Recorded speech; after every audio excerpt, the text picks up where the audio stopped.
Kamaru Usman wants to reclaim the welterweight title, vacate it, and then move up to 185 to rematch Khamzat Chimaev for the middleweight title. He still wants to become a double champion before he retires. As part of my career, it's the dream scenario is next fight, win the welterweight title. Yeah. Vacate, win the middleweight title, Yeah. retire. Yeah. Yeah, just boom, boom, 1-2, and then me done. Because you can't top that. It's like, what else do I want after that? Tom Aspinall discusses his upcoming heavyweight title defense against Ciryl Gane at UFC 321 later this month. He explains how Gane brings a whole new challenge that he's never faced before. No, I think this is just another fight for me. Sick. Okay. I don't like to put that kind of pressure on myself. It's just like, I got to fight, I got an opponent, we got to work towards that. Cyryl's like really good as well, so He's like sick. he's good, and I think he brings a whole new challenge that I've not really had before. The same that I have with him. He's just like, his style is different to a lot of heavyweights. He moves really well. Yeah. He's nimble. He's super fit, super athletic. I think we're both going to be in a stage where I think to get to him, we both need to be pretty exhausted. Yeah. Oh, okay, yeah. And that's not something that I've really had to deal with too much before. A lot of heavyweights quite slow and ploddy. He isn't like that at all. So I think we both need to, I need to be super, super fit, and I need to get to a stage where both of us are slowed down a little bit before I get to it, which I like it. New challenge, I love it.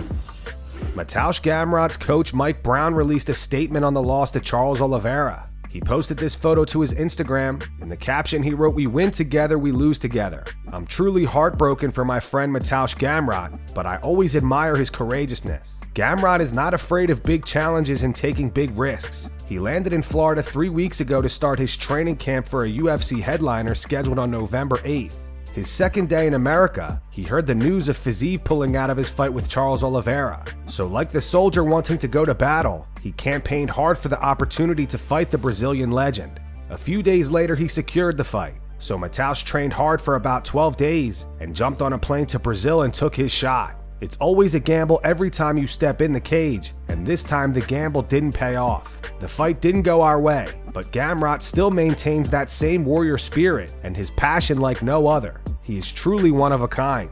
I think the fans have great respect for his willingness to fight anywhere under any circumstance. In 30 professional fights, this was the first time he was ever finished. When you are fighting the absolute best fighters on planet Earth, this is a possibility and bound to happen eventually. Charles himself is a legend and former champion, yet he too has stumbled in the past. My point is, I still believe in Mateusz and I still believe he can be champion one day. It was a tough loss and hard pill to swallow, but all we can do at this point is get better. We can always get better. Mateusz Gamrot released a statement himself today regarding the loss to Charles Oliveira. He posted this photo to his Instagram. In the caption, he wrote, "The wolf could not weather the storm. The wind was too strong, the lightning was too close, and the ground beneath my feet was shaking like a heart. He's down, not because of lack of courage, but because of the weight of everything that heaven carried. But even then, he didn't go back, he didn't quit, he didn't fold, he did not quit. He raised his head to the black clouds, and with a strained look with tears in his eyes, he said it ain't over yet, because although the storm stopped his step, it could not break his path. Deep in the heart, the flame is still burning, and it is the one who guides it further, through the wind, through the night, through the uncertainty. The wolf did not go through the storm, but the storm did not break him either." Islam Makhachev was hanging out with radio host Chris Fade and put him in a rear naked choke. He begged Islam not to put him to sleep. Do not put me to sleep. Hey sir, can you fix Chris's neck please? He's had problems, can you fix for him? Which one? This side. Put him to sleep, put him to sleep. Oh my god. He's so good at put him to sleep. Fade away. Make him fade away. Crazy. Fade away. Is it tight? Yeah, man. Shift your neck to his elbow, the corner of his elbow. Oh, yeah. No more. Hey, bring me water, hey. Zay, give me water. Give water. No, don't put him to sleep. Do not put me to sleep. Do not take the water. Do not put me to sleep. No, do not put me to sleep. I'll give it to you. I can't, but do not put me to sleep. So I put them in the face, okay? No, do not put me to sleep. No, he's not choking you either. Alexander Volkanovski and Jack Della Maddalena were in attendance for WWE RAW in Australia and got big pops from the crowd.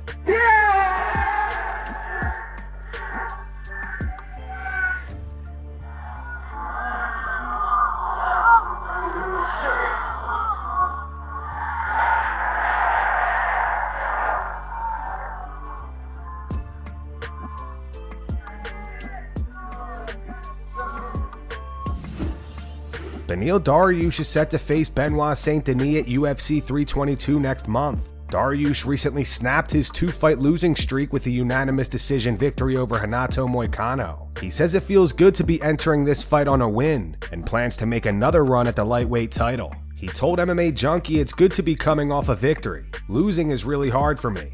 I've spent a lot of time on my craft and believe I'm the best in the world, and I want my opportunity to prove it. Unfortunately, I fell short, but now I've got to work to get back to that position. I don't feel like I'm going to slow down. I think things are going to turn around, and I'm going to go on an even greater run than I was on before. He's very well-rounded. I can win in many different ways, and I can also lose in many different ways. It's going to be a tactical fight, and ultimately I think whoever is more well-rounded is going to win this fight.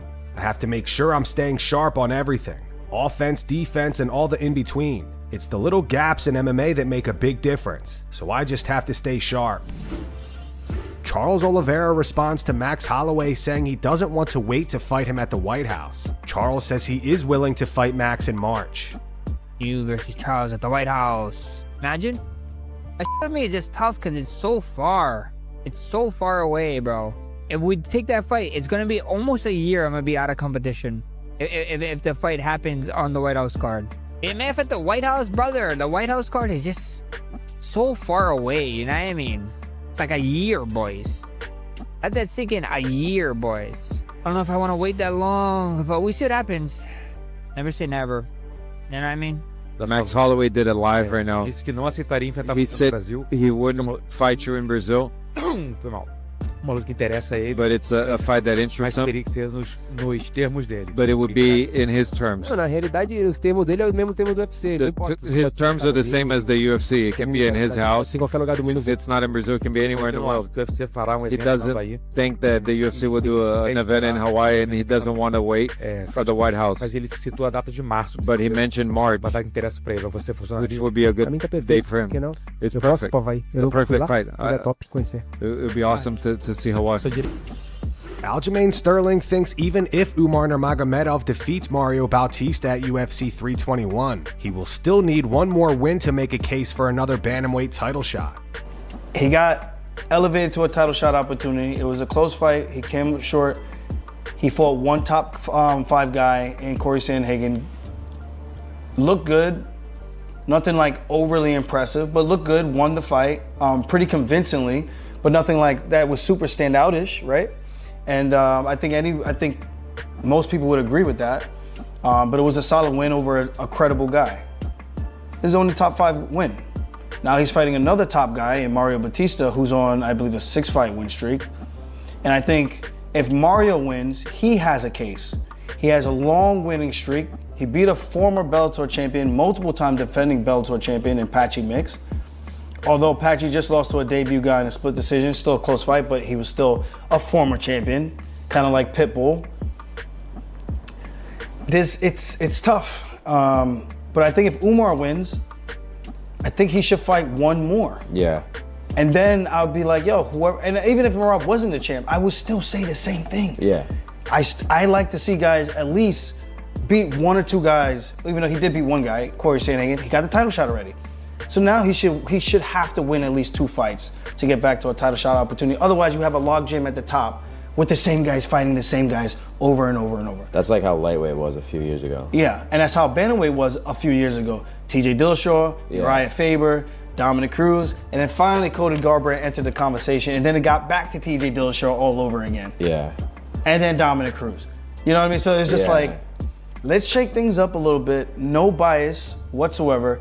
I just would like to see some type of credibility in the building of the fight, in the matchup, something you could get excited about. It's like, yeah, I know these guys are tough already, but I'm not excited for a rematch almost immediately after one win. No. But like, I'm not really excited for a rematch with Jan either. So I'm not either. But as Jan tweeted, he wasn't impressed with Merab. I was like, okay. I mean, you were in there with him. Yeah, what? You weren't impressed? I thought that was pretty impressive. Tom Aspinall also recently posted some new sparring footage. Let us know how you think he looks in the comments.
Dana White shut down rumors about Alex Pereira fighting John Jones at the White House. Dana left a comment on an MMA Instagram account that appeared to be insinuating that the fight was in the works. He said, "We have not talked about one fight for the White House and will not until February. So anything you hear before then is total bull."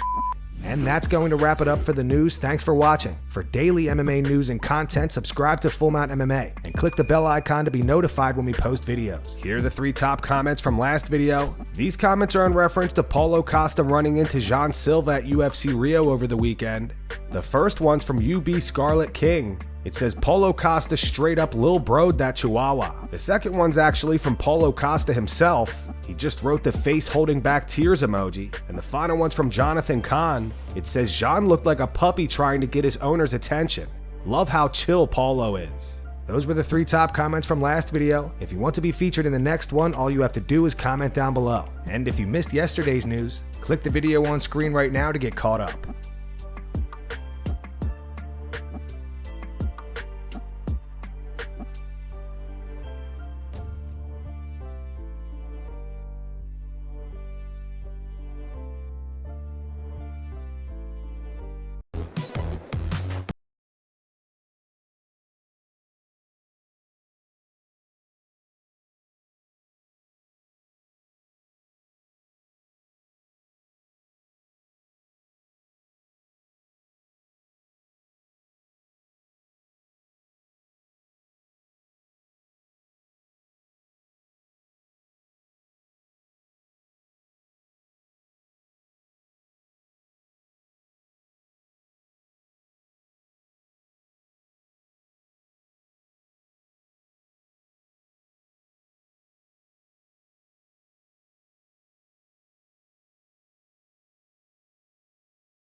you.